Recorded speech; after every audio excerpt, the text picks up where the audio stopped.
Welcome back to the Crochet Credits. Those my friends at Yarnspirations.com. I'm your host, Mikey. Today's the Blossom Cakes Crochet Shawl. You'll see this on the label of Caron Blossom Cakes, just like you see. This is a really easy pattern. There's a lot of open work with this, and these flower fringe is something that we've done in the past. If you would like to change the size of this, it's in multiples of 7 plus 5. So you go 7, 7, 7, add 5, and therefore you'll have your balance. So you just keep going in sevens. And if you'd like to do exactly as it's saying, it's just chaining 96. You'll be using a 6mm size J crochet hook, and it takes 3 Caron cakes to do this. So 3 Caron Blossom Cakes. I'll be using substitution yarn today, and I'm going to begin to show you how to do this, and it's a nice easy repeat flowing pattern. So let's begin. You can either chain 96 or you can do a multiples of 7 plus 5. So that's what I'm going to do. So 1, 2, 3, 4, 5, 6, 7. There's one multiple. So if you want it longer, or sorry, wider, then you'll do another 7. So 1, 2, 3, 4, 5, 6, 7. And then if you want it wider, 1, 2, 3, 4, 5, 6, 7. Once you're happy with the width of what your shawl will be, add another 5. So 1, 2, 3, 4, and 5. And now you're ready to begin the first row. Let's begin. Let's go 4 chain from the hook. So 1, 2, 3, and go to the 4th, and you want to apply in a double crochet. And then you're going to double crochet into the next chain. So the double crochets are always in groups of 3. So with the chaining that you skipped plus these 2, that gives you 3. You're now going to chain 4. So 1, 2, 3, and 4. You're going to skip a total of 4 chains. So 1, 2, 3, 4, and go to the 5th one and do the 5th one plus the next 2 in a row. So we have 1, 2, and 3. Okay, now you are going to continue along and you're going to chain 4. So 1, 2, 3, 4, skip 4, 1, 2, 3, 4, and go to the 5th and double crochet that one plus 2 more. So I want you to do this all the way across your chain, and I will be right back in a moment. This is the first row. So getting close to the end, and the last 3 are double crochets, and that's keeping the right count of skipping the 4 that we needed to, and this will take you right to the end. So the next row is going to be a repeat all throughout the whole thing.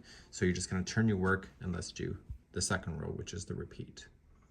So to begin a new row, you're going to chain 3. That will count as a double crochet, and then the next 2 are a double crochet each.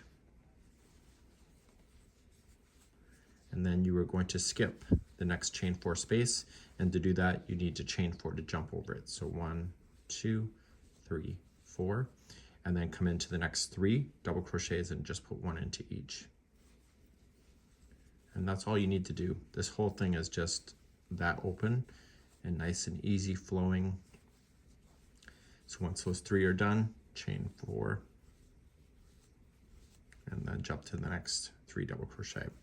So you need to do this as many times as you want to, and we'll talk about the instructions itself.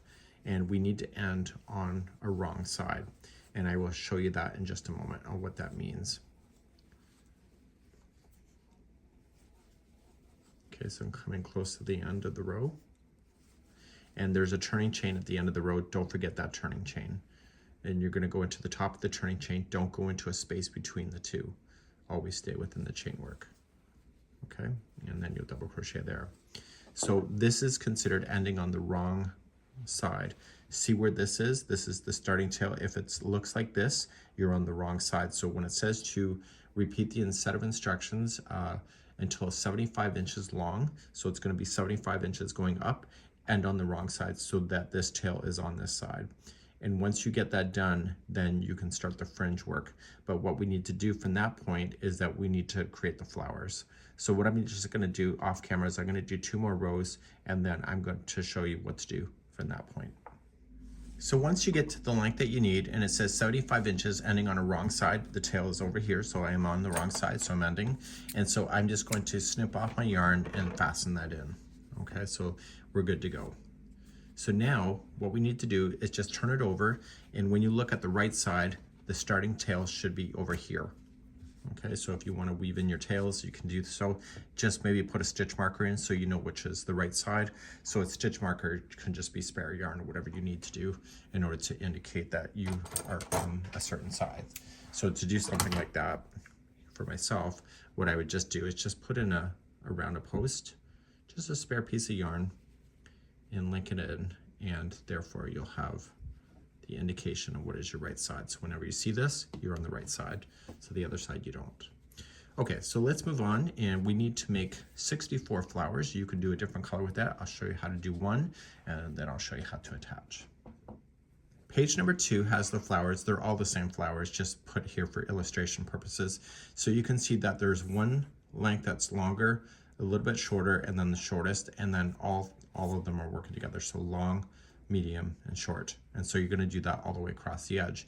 But we can't do that yet. We have to do the flowers, because what's going to happen is that when we come across the last row and apply this in, we're going to attach it to an existing flower as you go. So you need to get your flowers done beforehand. So let's begin and start and show you how to do a flower. With whatever color yarn that you want to work with, in this case the Blossom Cakes, it's still the same yarn, you want to chain 4. So 1, 2, 3, and 4, and you want to join it to the beginning one to form the center ring. Now if you hide the loose end around the ring, then you won't have to sew that in later. So now let's begin, and there's a total of 5 petals.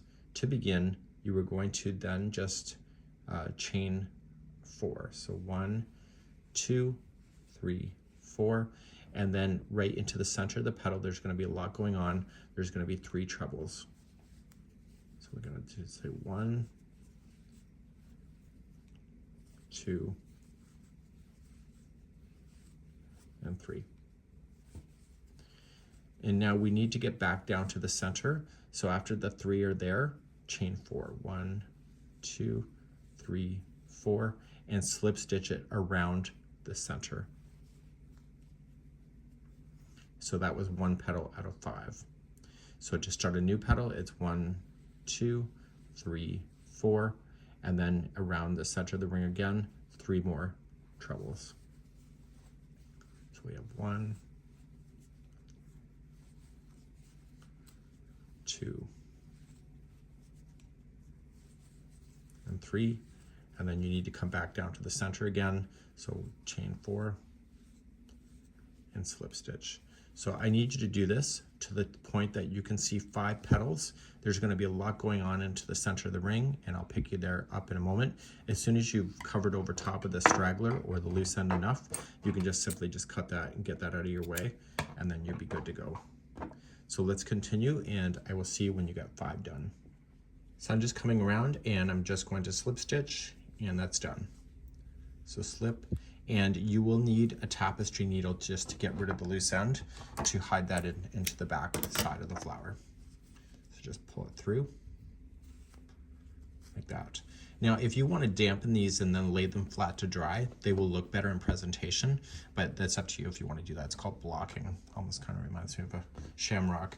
So you're just going to turn it over and then just use a tapestry needle to be able to hide in the loose ends. It takes just a few seconds if you do this for each one, and you don't have to worry about this stuff falling out if you do that. So just drag it through the back side and drag it back and forth at least 3 times. So once,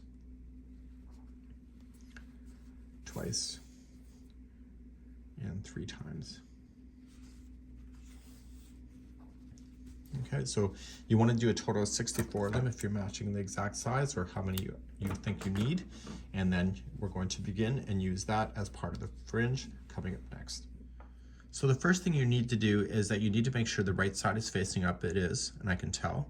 and you're going to work your way across. Remember that there is 3 double crochet, chain 4, 3 double crochet.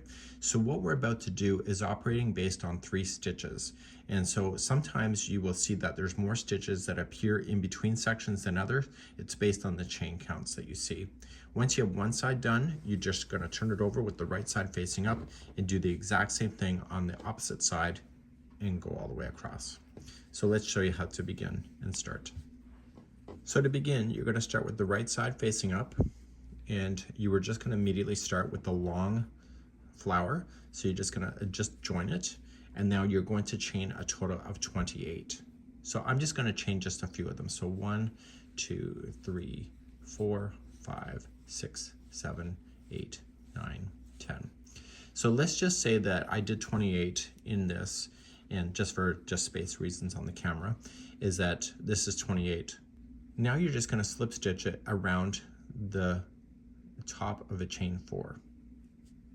Okay, so go right into a chain 4 itself.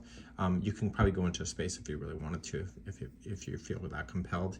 And so what you're going to do is that you're just going to slip stitch it through that, and so therefore to hold it, and then you're going to turn this chain upside down, and you're just going to just single crochet or slip stitch yourself all the way back.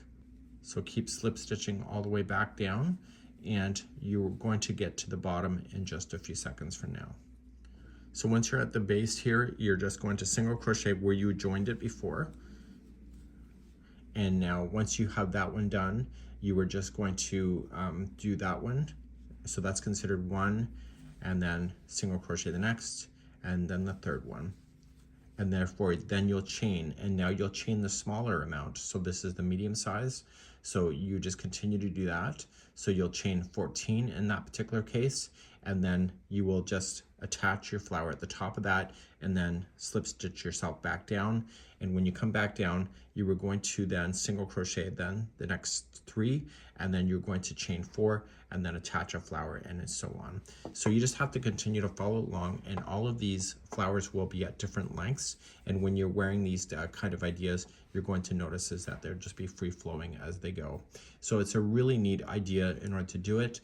If you don't want to do flowers at the end, you can just do what it's suggesting as well, just leaving these little fringes. But that's up to you. I think that's what really makes the character, and you can find more information available on this on the pattern itself. But it's actually a pretty easy concept in order to master, and I think that you could probably enjoy it at the same time. Remember that some things in crochet take a bit of time to do, and sometimes those a little bit of extra time goes a long way for how you feel about the project at the end of the day. We hope you have a good one, and we'll see you again real soon.